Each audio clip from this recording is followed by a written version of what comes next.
Hello everybody, my name is Kazm Vulfhart, aka King Kazm, whatever you want to call me, and welcome back to Pokemon Violet, the Bug-type Gym Leader Run. We're going to talk... I want to see something. I'm going to talk to you. And you're going to tell me something. Were you looking for me? I've been away from the nurse's office lately. Did you need something from me? Yes. I think I say yes, or do I say no? I don't remember. Are your Pokemon hurt? Just a sec. Okay, so she heals. That's important. Here you go, a little first aid. You must really be having an adventure out there, judging from the those scrapes and cuts. Am I that hurt? Huh, oh yeah, I guess it is pretty unusual for me to be out of the nurse's office like this. Hee. Well, I'm actually doing a bit of studying. Thought I'd try my best at the health teacher certification exam one more time. You can do it! I believe in you! I sound sarcastic, I'm being serious. Just so you know, it's totally not because I'm inspired by a certain somebody working hard at their treasure hunt, okay? So tsundere. Well, maybe I am just a little bit. Maybe not. So, you know, thanks, yeah. Heh! Hee is always something so weird. Like, I think it's pretty much supposed to be heh, but like, that, like, hee in my head, it just is one of the weirdest laughs, and I've read One Piece. One Piece has some really weird laughs, but like, uh-oh, my break time's almost over. Hee is one of the ones that feels wrong in my head, if that makes sense.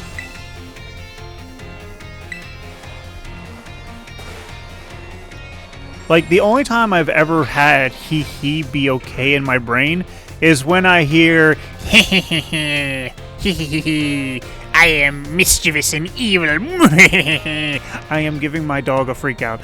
Okay, I'm gonna stop that. Harvin, hi buddy. Yo, champ, come in and hit the books. Every time somebody tells me that, I'm just like, no, I don't want to hit the books. They hurt when I punch them. Nah, just passing through. What, you felt like climbing all those stairs to train your legs or something? Yes, I climbed. Totally.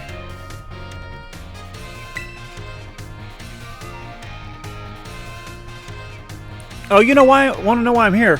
Yeah, I'm still working on my own little treasure hunt, trying to find myself and all. Good for you, Aaron. While I was here in the entrance hall, digging through my dad's research reports, I found this one on the bookshelves. On one of the bookshelves. This book was so precious to my dad that he even kept a copy of it in the lighthouse. It's the Violet book, isn't it? Yep. That's what it's called, right? This is my first time really reading the bits that aren't about the Herba Mystica. They're amazing. I mean, it all sounds... it all sounds super fake. I don't know why I find that funny. Like him saying... I don't know why him saying... I think it's because we're in the Pokemon world. I think that's why I'm laughing. But it's got all these cool pictures and it's real fun to read. Like, look at this entry here. Oh, it's about... Yeah, it's about Terrapagos. While separated from the research team in the crater's depths, I found a strange entity. Whether it was a Pokemon or even alive at all, I know not. It bore a shell with layers of overlapping hexagons and gleamed brighter than gemstone. Veiled as a whole, it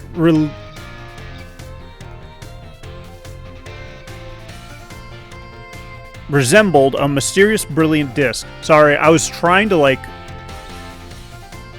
fill in the blanks, and resembled screwed me up a little bit. The text on this page is all smudged and blurry in every copy of this book I've ever seen. That sounds like an honest to God's just... What's the word I'm looking for? Publication issue, that's it. Seems kind of suspicious, right? Because the whole book is full of unbelievable stories, the Herba Mystica being one of them, but they turned out to be real. And after everything we saw in Area Zero, well, it makes it hard to say it's all nonsense, huh? Okay, so like,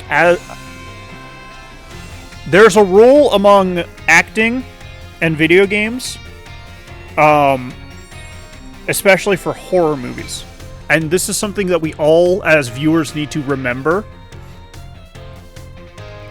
The people in the movies, we're going to focus on the movies, not so much the video games and stuff like that. In the movies, the people who are the victims of the horror movie are not aware that they are in a horror movie until it's too late. That's why they make all the dumb decisions like splitting up, having sex like in the killer's presence, all that stuff. And that's that's something we need to understand. And I'm trying to put myself in that kind of mindset for Pokemon as well, because it can expand to more than just horror movies. In Pokemon, their world is the norm.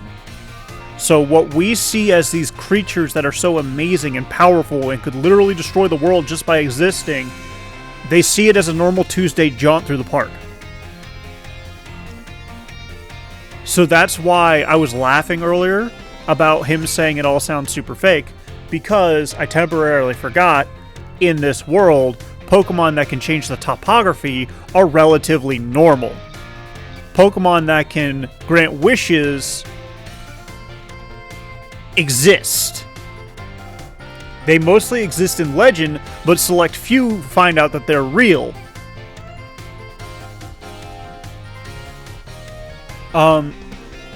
There are witnesses. If you've ever watched, which one was it? It was a Gen 4 Pokemon movie. I don't think it was the fourth one. It was with Darkrai, Dialga, and Palkia. And that entire town witnessed Darkrai, Dialga, and Palkia absolutely wrecking the town's shit.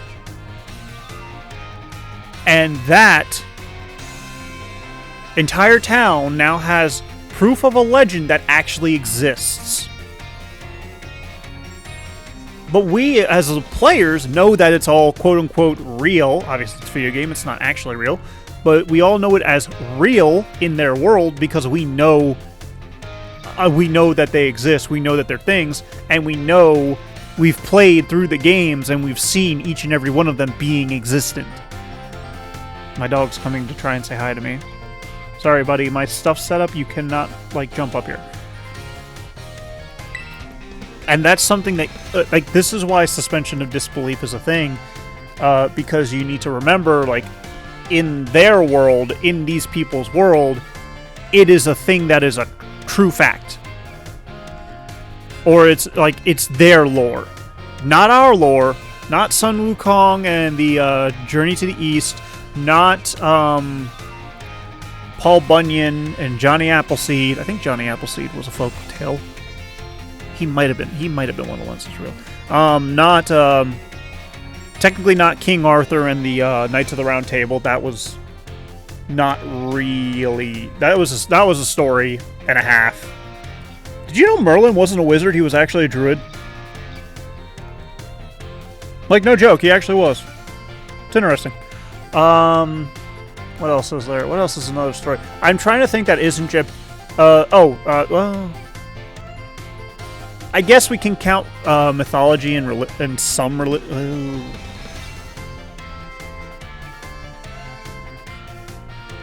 The Greek pantheon is a prime example because they used the gods as an explanation for why things were happening, as well as the mythos behind it all, like the Minotaur, Harpies, the Kraken, all that stuff. Scylla. The sea that's the beast that swallows, or the beast living in the sea that swallows all ships, Cyclops, that stuff.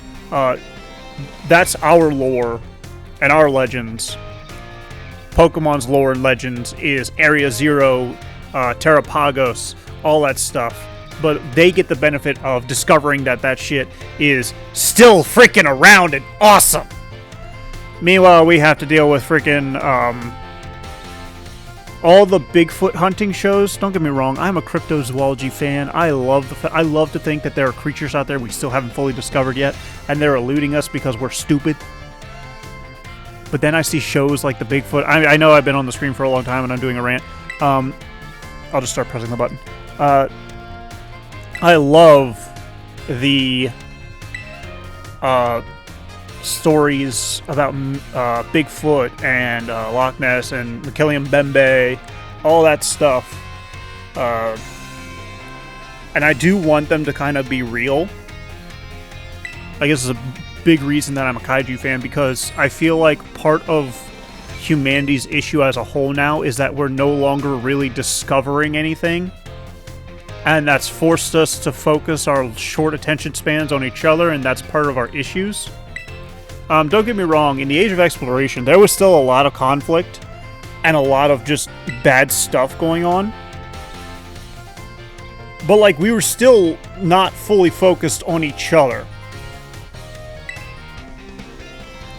Like, as a prime example, the Fountain of Youth. I think it was Ponce de Leon who was trying to find the Fountain of Youth.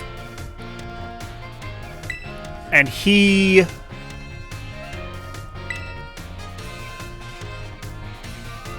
traveled, if you will have to bear with me, I read the story of Ponce de Leon and the Fountain of Youth and all that stuff when I was in my early teens. I have not touched it since, so my memory is going to be faulty at best.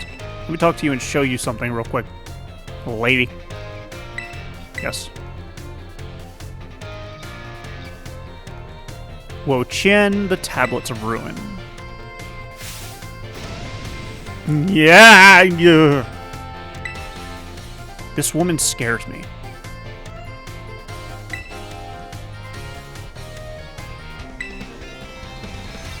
But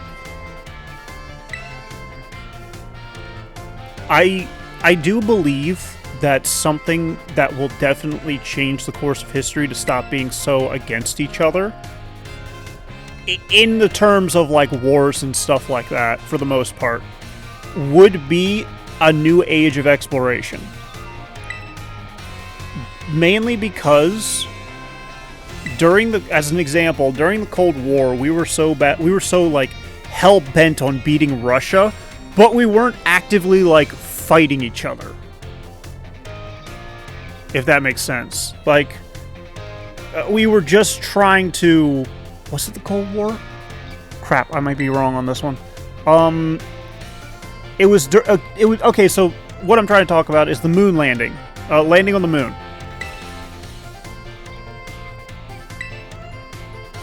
We wanted to beat the Russians to the moon. We wanted to beat the Russians at something. We as in Americans. Because America doesn't like being second best at anything, even though we're second best at most things. And by second best, I mean below second best. We are bad at a lot of things. Healthcare being one of them. That's not a rant for today, though. But we wanted to beat them to the moon landing, to explore the newest frontier, which was space. We wanted to beat them. And that's why we were so hell-bent on like getting to space and all that stuff. That's why space exploration was so big back in the day. Staff room, Cheval, nurse's office. Clavel. Is it Clavel or Cheval? Oh crap, I forgot his name already. But...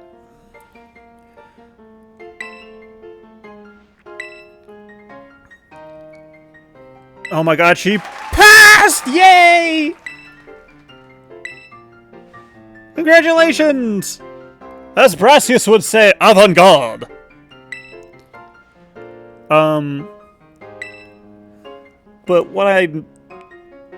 But because of that, like, exploration and our focus, like, our laser focus on doing that stuff, we weren't too busy trying to, like, really fuck around with anybody else. I'm not saying it was the best time. I'm just saying, like, we had a lot of our own focus to work on.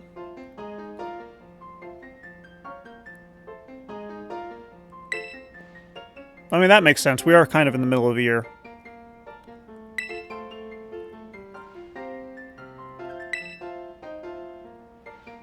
Obviously, they didn't think. Well, oh no, right.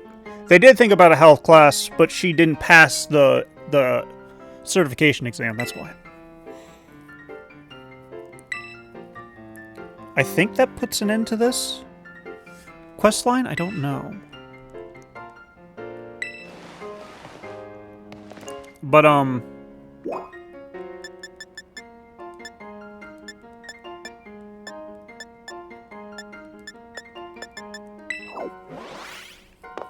that's why I feel like a new age of exploration, like whether it be deep sea exploration or in space, I feel like one of those things would definitely it wouldn't stem hostilities, but it would make the hostilities more of a competition, if that makes sense. Arvin is lost in thought.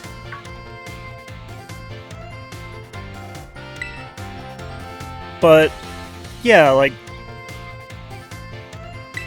when it's a competition, it's less of a problem, I think, for humanity. Unless that competition is like territory and stuff like that, in which case, yes, it becomes a massive problem. And of course, Arvin would have so much kitchen, like cooking utensils. Cooking apparatus, that's what it is. This man has 2 fridges, I think.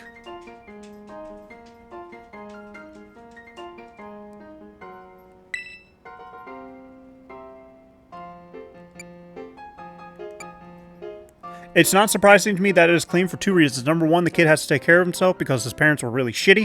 And number 2, he is a chef. Chefs usually keep their workstations as clean as possible because if you've ever watched Ratatouille, it actually does make a lot of sense, and it actually is pretty true to form. You need to keep your workstation clean and clear. That way it cuts back on accidents, cross-contamination, and it makes sure that bacteria and stuff doesn't really have a chance to grow. And that's why it's important to make sure that if you are a chef, you keep your cooking station clear. That's also the same for if you're just cooking regularly. Dishes should usually always be done immediately after cooking. I am guilty of not doing that. I'm guilty of letting dishes pile up. I'm bad at that. I'm trying to get better. But you should always try and keep your cooking utensils clean. You should always keep stuff neat and organized so that you always know where it is. And just overall, it will make your cooking experience a lot better. In my experience. I am not surprised.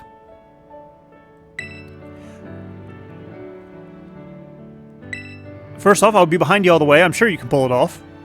I'll say yes to both. Also, that's something I really don't understand about Pokemon. The options are not really options. It gives you the illusion of choice. I have a lot of topics today.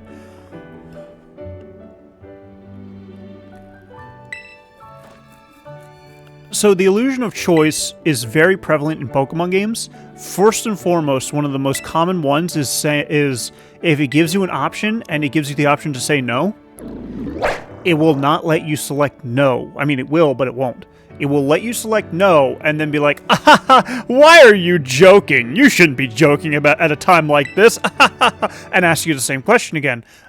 And you will basically repeat the loop until you say yes. Does this man have 2 nope. What is this? Is this 2 trash cans?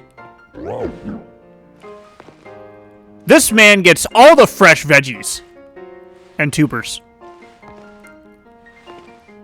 I want to cook so badly. I just don't have money. It's pretty much money.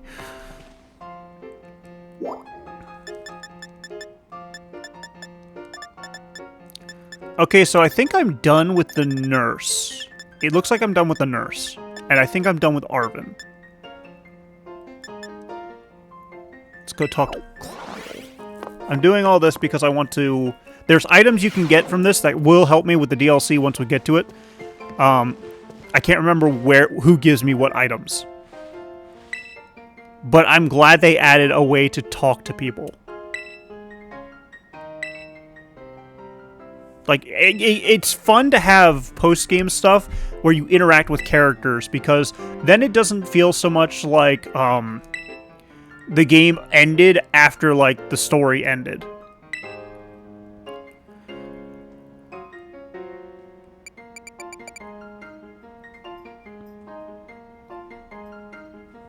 Yeah, honestly, Nurse.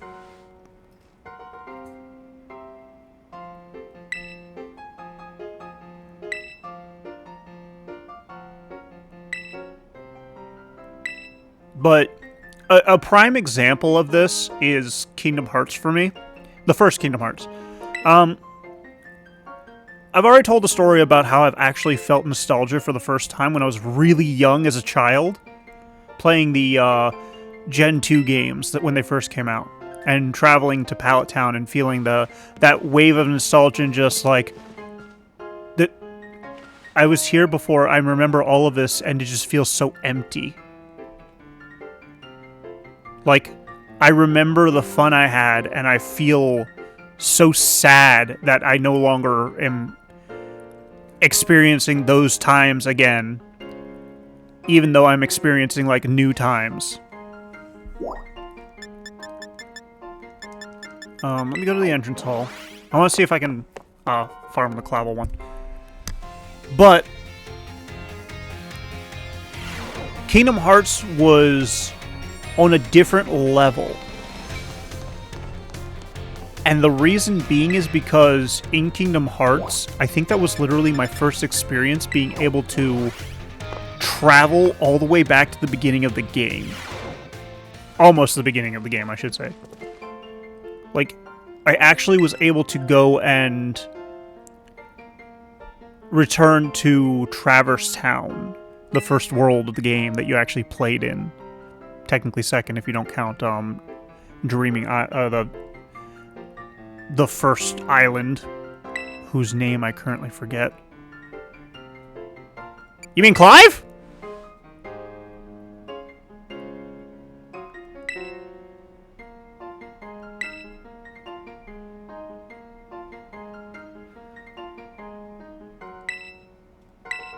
Oh.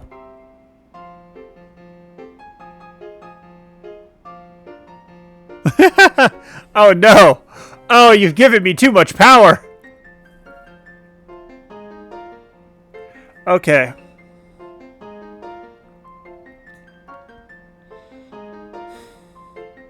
I have two options here. Option one, I go with what's real world, and option two, I go with what's Pokemon world. If you remember really early in this series, it's either this series or the Scarlet series, I started counting the number of people who had the exact same hairstyle.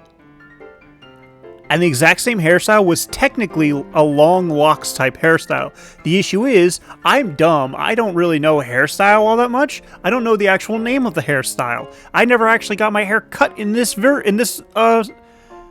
series. So I don't remember it. But I think it's long locks, because there are so many people just on the school campus alone that have the exact same hairstyle.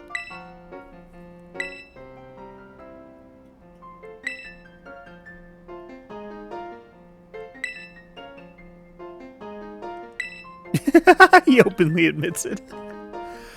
Okay, so this is what I like about some of the Pokemon games. I'll continue the Kingdom Hearts story in a minute.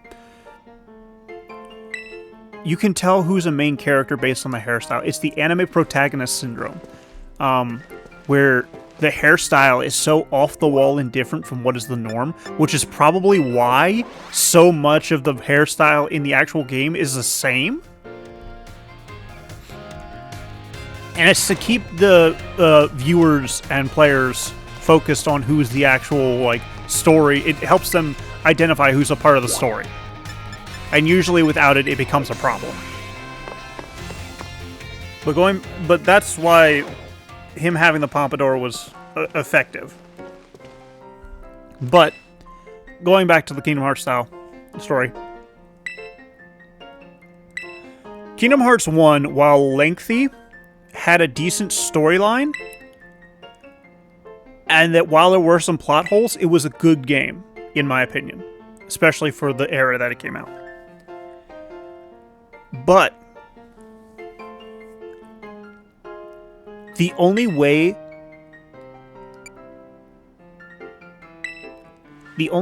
I felt good about playing the game again is if I restarted it. I could not for the life of me feel comfortable visiting the worlds again because the worlds felt so empty. And Kingdom Hearts 2 was kind of the same, but it did better.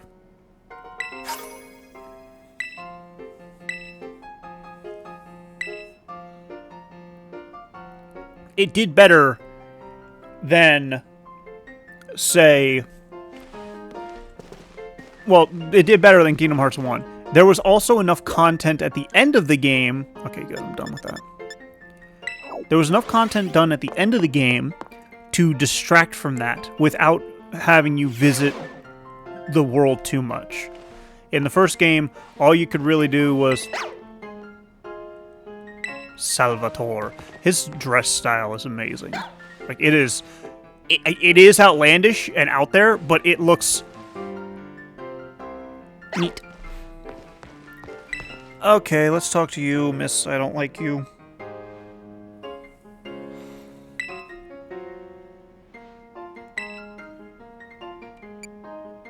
Oh, good, no questions.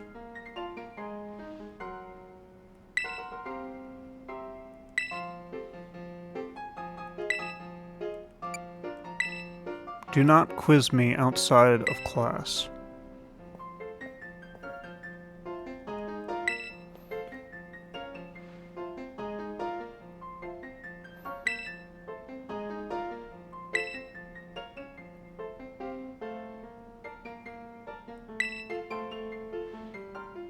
Alright, she was a gym leader.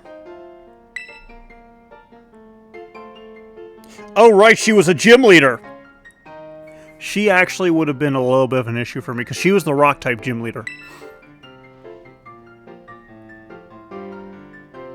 Clodsire probably would have saved me.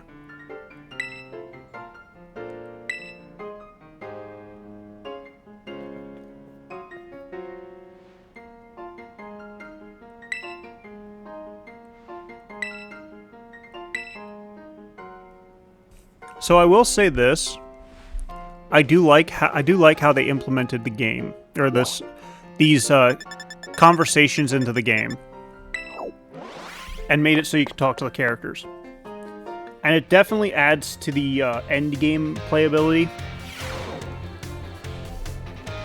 My problem is I should have done it as I was playing.